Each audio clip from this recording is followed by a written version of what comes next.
लेकिन आप कम से कम इन 10 सालों से इन जितनी कोचिंग संस्थाएं चल रही है, इनकी जितनी परीक्षाएं हुई है, उनके परीक्षा के रिजल्ट के साथ आप एक टीम लगा करके इनका पोस्टमार्टम करो, तब आपको समझ में आ जाएगा कि बीमारी कहाँ से चली है। ये बीमारी इन व्यवसायियों के थ्रू चली है। मैं और आप पेपर आउट करेंगे, पेपर लाऊंगा, 5 लाख दे दूंगा, 8 लाख दे दूंगा, मैं क्या 2 करोड़, 5 करोड़, 8 करोड़ दे सकता हूँ क्या? भैया ये सारे के सारे जो पैसे देने वाले बड़े बड़े दिग्गज लोग हैं, जो कोई 10 करोड़ में पेपर ले जाता है, कोई 3 करोड़ में ले जाता है, कोई 2 करोड़ में ले जाता है, फिर अपने कोचिंग संस्थान में रिजल्ट लाता है और उसके बाद बड़े बड़े पोस्टर बाहर लगाता है, मेरा 100% सिलेक्शन। ये है बीमारी की जड़। अगर मार करना चाहते हो तो यहाँ करो, तब तो जा कर के इसको कोई रोक सकोगे। बाकी से केवल मन को संतुष्ट करने का काम करो तो ये राजस्थान के उस गरीब बच्चे के साथ न्याय नहीं होगा, जो बड़ी मुश्किल से पढ़ता है, अपने घर में बूढ़े माँ बाप को भूखे मार के पढ़ता है और उसके बाद परीक्षा के लिए जाता है, रोता हुआ घर लौटता है। क्या दुख नहीं होता है? हम लोगों के मन में कोई रहम नहीं है कि आखिर उस बच्चे का क्या होगा जो अपनी बड़ी पीड़ा के साथ पढ़ रहा है। इन सारे पैसे वाले लोगों के पास में आपने सारी सरकारी नौकरियों को भेज दिया। मैं बहुत कड़वा सच बोल रहा हूं। आज जो पिछले 8 साल में नौकरी में लगे ना, उन सब का भी पोस्टमार्टम कराओ, आपको लगेगा आधा फर्जी मामला निकलेगा। कोई है नहीं, कोई सोचने वाला है इस पर कि आखिर उसके दर्द को कौन जानेगा? है ना। जिस प्रकार से हमने परीक्षा के माध्यम से इन पैसे वाले लोगों को उतार करके सारे के सारे उन गरीबों की आशाओं के ऊपर पानी फेर दिया।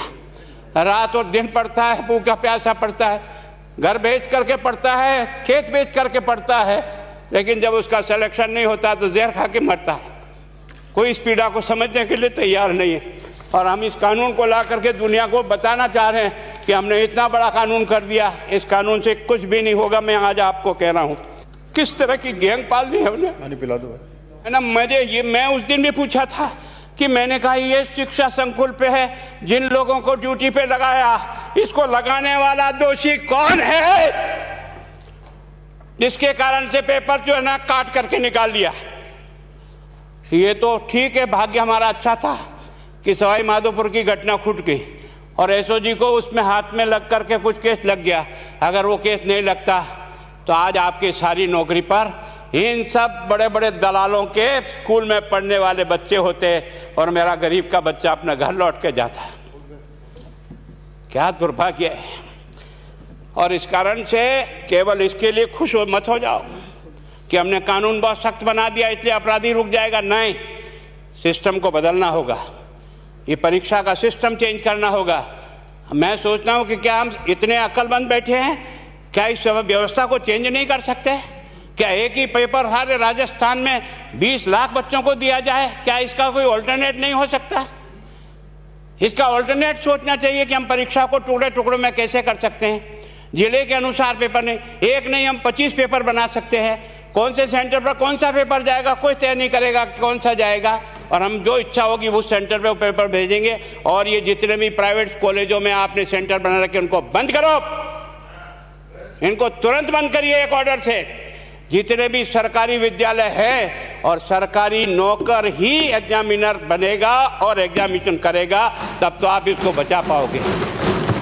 ताकि आप और मैं कितने भी कानून बदल कर दें, आपका वो जांच करेगा, आपका वो अधिकारी आएगा, पर इन प्रोविजन को लागू तो आप और मैं ही करूँगा, कौन करेगा? जब हम ही ठीक नहीं है तो इन प्रोविजन क्या रोएंगे अंदर बैठे बैठे? जब तक हमारा दिल और दिमाग ठीक नहीं होगा ना, इस बीमारी का इलाज नहीं होगा।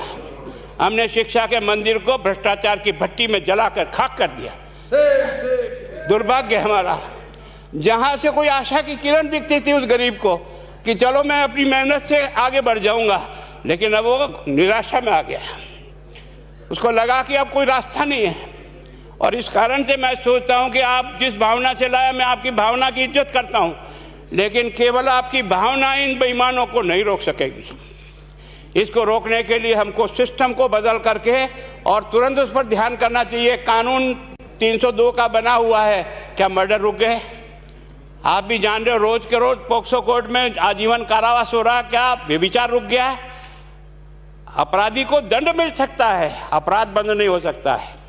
अपराध बंद करने के लिए जो सिस्टम होते हैं उस सिस्टम में चलो। एकमात्र इस देश में भ्रष्टाचार की भट्टी में देश जल रहा था, केवल और केवल एक तरह से प्रत्येक व्यक्ति का खाता खुलवाकर देश के प्रधानमंत्री में सारा का सारा बेनिफिट उसका सीधा खाते में डाला। बेईमानों को चोट लगी नहीं लगी। उस तरफ अपना दिमाग बचाओ, उस तरफ अपना दिमाग लगाओ कि इस बीमारी का इलाज कहाँ है और कैसे हो, इस बारे में चिंता करने की कोशिश करो।